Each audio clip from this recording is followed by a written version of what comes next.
कराची के मुख्तलिफ मार्केट्स में पेट्रोलियम मसनूआत की कीमतों का असर अशिया ख़ोर-ओ-नोश पर भी तेज़ी से पड़ रहा है। कमिश्नर कराची की टीम इस मार्केट से गायब हैं, जबकि मुनाफाखोर मुकम्मल सरगर्म हैं। सब्जियां, दालें, पत्ती, गोश्त सभी की कीमतें आसमान से बातें कर रही हैं। इस पर हम बात करते हैं डॉन न्यूज़ के रिपोर्टर सैयद वसीम से। सैयद वसीम, क्या जो लिस्टें हैं रेट की वो आवेज़ा नहीं की गई? जी बिल्कुल, मैं इस वक्त मौजूद हूँ एम्प्रेस मार्केट में, जहाँ पर पेट्रोलियम मसनूआत की कीमतों में इजाफे का जो असर है वो तमाम अशियाए ज़रूरिया पर सामने आ रहा है। चाहे वो सब्ज़ी हो, दालें हों, चाय की पत्ती हो, दीगर अशियाए खुर्दनोश हों, तमाम ही की कीमतों में रोज़ बरोज़ इजाफा देखने में आ रहा है।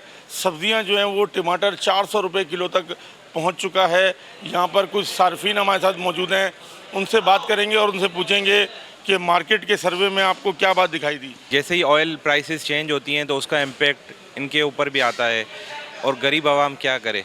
हम तो तनख्वाहदार आदमी हैं, चलो थोड़ा सा बर्दाश्त कर लेते हैं। गरीब जो दिहाड़ीदार मजदूर है वो क्या करे। मतलब खाने पीने की चीज़ों में भी जो है ना गवर्नमेंट सब्सिडी नहीं दे रही, और पेट्रोल की प्राइसेस डायरेक्टली इम्पेक्ट कर रही हैं इसको। तो ये गवर्नमेंट को सोचना चाहिए कि गरीब आवाम के लिए वो क्या कर रही है।